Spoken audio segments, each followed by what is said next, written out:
Welcome to this series of presentations of the Big IQ. My name is Edmundo Candelas, and today we're going to be talking about the system management of the Big IQ. Well, this is a quick view regarding the web interface of the Big IQ.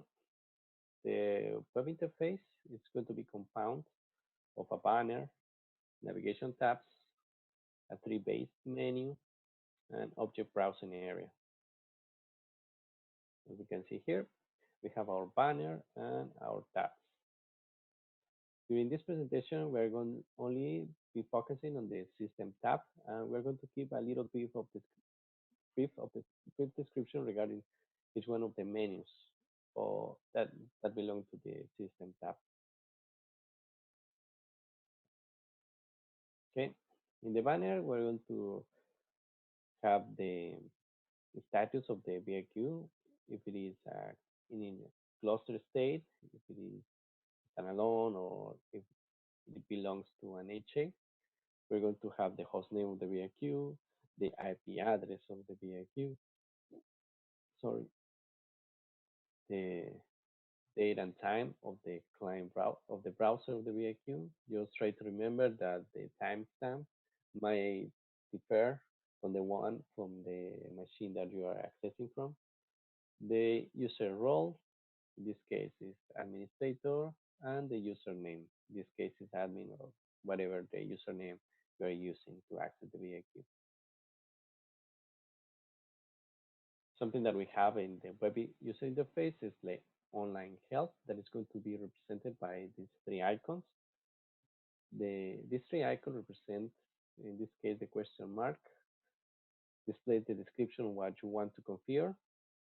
Let's say that you are in the user preference page and you don't know what is this about. Well, you click in the question mark and it's going to pop up another window giving a description of this page and giving a little brief of description about each one of the fields that belongs to this page. And you can do that with all the pages in the VIQ.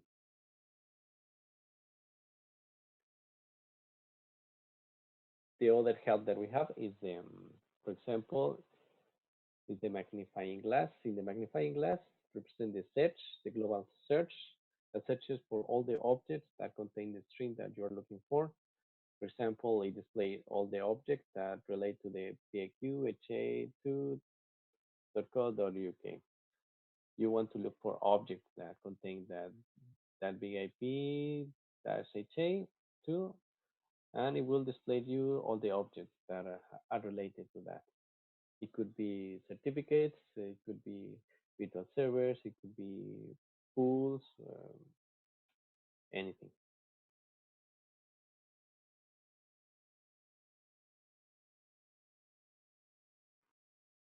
Okay. Inside the system tab, we're going to have this device. Under this device, we're going to have general properties, the statistics, and BIQ matrix, licensing, DNS, and NTP, SNMP configuration. General properties displays the properties of the BIQ. Here you can edit, reboot, or change the host name, password, master key, or zone that the BIQ belongs to. Regarding the master key, you can only change the master key if the device is a standalone device. If the device already belongs to a DCD cluster or an HA cluster, you cannot do that.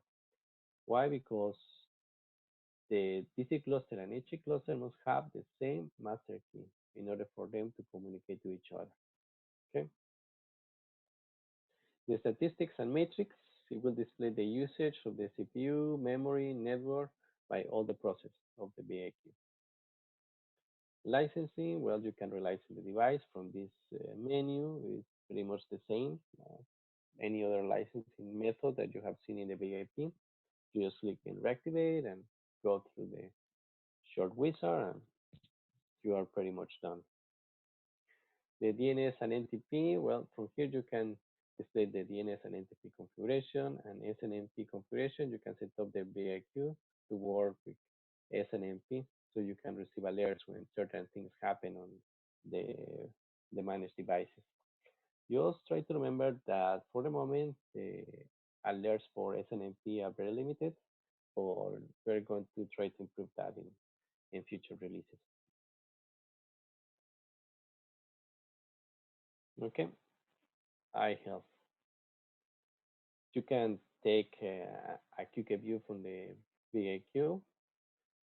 The first thing that you need to do is to add your iHealth account.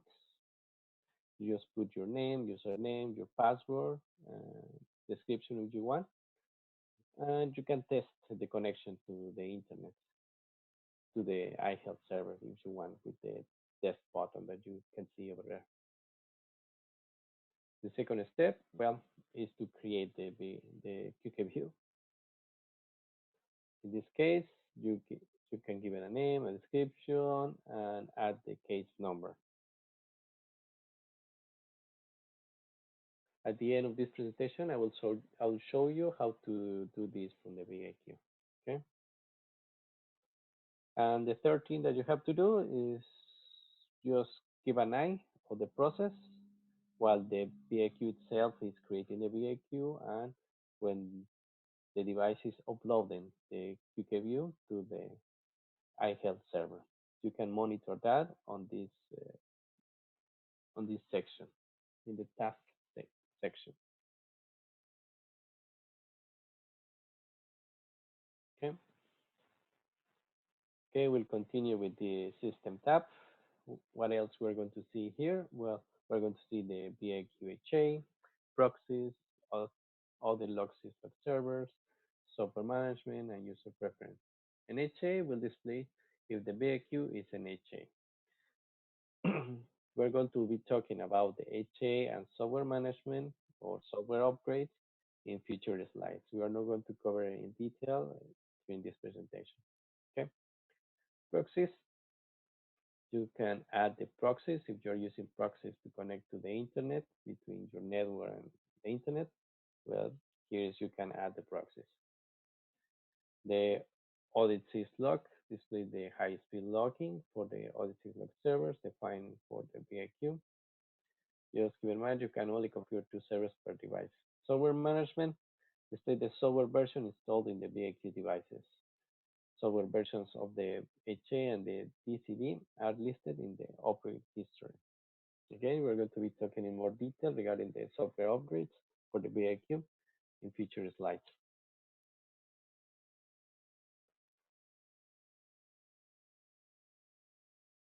Data collection device. Uh, this is the same as this is the same case as the HA and software upgrades. We're going to be talking a little more in detail regarding this in future slides. But mainly in this section, displays the summary information for the data store on the data collection device cluster configured for this device. You can use this information to get an overall picture of the health and performance of the cluster by examining the details of how your data is stored. Okay.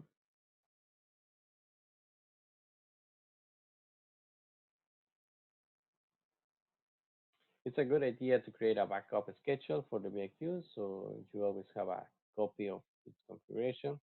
You can also create a backup right before you make a major configuration change or upgrade in case you want to restore it. You can create a backup right now if you want, or you can make a schedule backup. Um, I'm going to show you how to do that at the end of the presentation as well.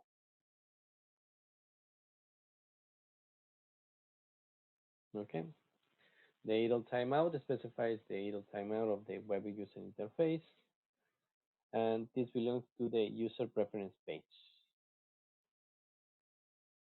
The default view places you on a page tab that you want to visit. If you log in again, for example, last visit option, places you on the last visit page. Uh, if you choose monitoring, for example, place you in the monitoring tab and so on. And here you can change the password if you want. Okay. In this lab, will show you around the user interface and how to take a review and how to make and schedule backup of the BIQ. Okay, so let me show you from my lab. Just give me a second. Okay. Okay, this is my BIQ. As you can see, the web interface is more appealing than the one from the BIP. That's what I think. The monitor, we have different tabs. We have a monitoring tab, configuration tab, deployment tab, devices tab, system tab, and application tabs. We have our banner, the same that we described before, the status of the PIQ, in this case, is standalone. And under the system tab is where we have all the menus that I just mentioned about. We have our general properties.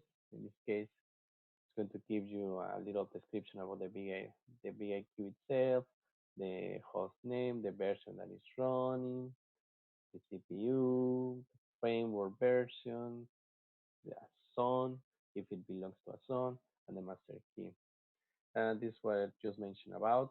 The master key cannot be changed as the device is part of a HA or data collection cluster. Refer to the documentation for more details. Yeah, that's what I just mentioned. You can only change the master key if this is a standalone device. If this device belongs to an HA cluster or a DCA cluster, you cannot do that. The statistics, well, you have the statistics for the BIQ, the CPU usage. You can filter for last hour, 6 hour, 8, 12, 12, 18 hours the last day. Mhm. And you can do the same for all the metrics, memory usage, network usage, and so on. Okay, let me show you around how to create a QKView. Let's say that you open a case with F5 and you have to submit a QKView file. Well, what are the steps to do that? You go to the tab VIQ iHealth. The first step is going to be go to configuration menu and click in add. Okay, and add you're going to give it a name for this uh, configuration task. In this case, let's call it just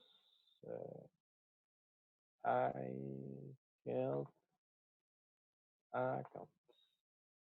Username is the username for your F5 accounts in this case. And mine is mm,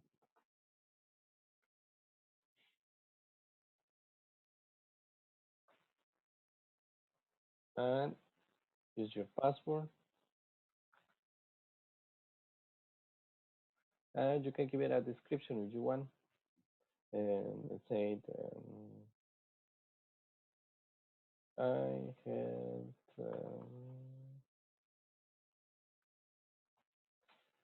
have QKView account. Also, you can test before adding this to the BIQ. Let's see. Yeah, it says that my credentials are valid.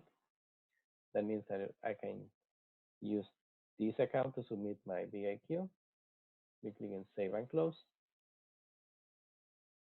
And we'll see that my account is already added to the BIQ. Okay.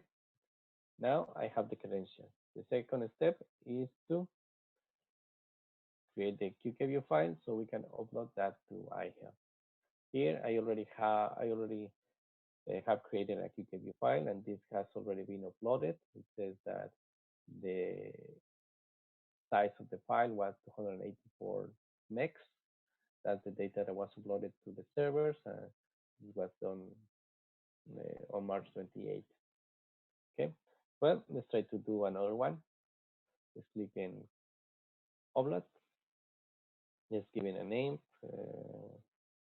I don't know, my QKView, for example. You can add a description if you want. In this case, you can add a description for the case or for the issue that you're having. And you can add the case number if you want to. It's recommended to always add the case number so we are able to see it. The credentials, this is the credential or the account that we created. If you have more than one account, well, this is going to be displayed here. In this case, I only have one. This one, the one that I just created. Okay, we can click save and close.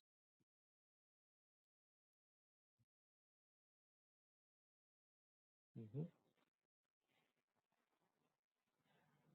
Now, the BAQ is in process. Now it's just creating the QKView file, and it's going to take some time depending on the size of the configuration, on the size of the database, the size of the log files. This might take a while, so we're going to leave it right there. You can come back and see that the file is being uploaded. You will see a change here. You will see that it's going to be increasing from 1 meg, 2 meg, 3 megs, and so on. Also, it's going to depend on the bandwidth that you have to upload the files to the iHealth server. So keep in mind that this might take some time. Okay. Now we're going to show you how to do an schedule backup. To do an schedule backup, you go to backup and restore, and on the backup schedule, you have the option to do a backup right now if you want to. Let's say you just have to give it a name. My my backup, for example, one. I think doesn't allow me to do spaces. Yeah, you can add the private keys if you want, encrypt the backup files if you want. You can delete the local backup copy after 1 day if you want to, or never delete if that's what you want. From here, from devices, you choose the devices, in this case, that you want to make a backup. I want to make a backup of my BIQ. Just click there, click in the arrow, and this is going to go to this selected square, and you're pretty much done. You just click and start. If you want to make a backup or if you want to send a backup to a to an SCP server or an FTP server, you can do that as well. Here you define the IP address, the username for the SCTP, FTP server or SCP server, and the path, the directory. All these are mandatory, so you you can skip any of these. Mhm. Since I don't have an FTP server for the moment, I can just click and start. The backup start has backup task has been created. Click the link to see the result. Okay, we click close, and the device is going to create a backup of itself. Okay, this is for backing up right now. Now, what happens if I don't want to do a backup right now, or if I don't want to do a manual backup? Well, I can create a schedule backup. Just giving a name, my backup. So, for example, the options are the same as before. You can include the private keys, delete the local backup, or keep at least one local backup copy, or never delete. Mhm. Since this is a schedule, we can schedule when we want to start taking the backup. Let's say that it's today or it's tomorrow, for example. And you can choose the start time. Let's say that it's at 2 o'clock in the morning. I don't know, no end date. Or if you want the schedule backup to end on a specific date, you can choose that as well if you want to. In this case, we are going to say, no, I don't want to end the schedule backup. I want to keep it running indefinitely. Okay, then we just leave it like that. The same as before, we choose our device that we want to take a backup from. And also we have the option to store the backup instead of store it in the VIQ, make a make make the backup to be stored in an SFTP server or SCP server. You can do that as well. Okay, we can click and save and close, and we have our scheduled backup. In this case, one backup. When it's going to start? It's going to start on March 29th. At what time? 2 a.m. in the morning. Frequency? Daily. Okay. Well, those are the two examples in how to make a backup of the VIQ and how to create a QKView file from the VIQ. Okay. Now we have arrived to our appendix section.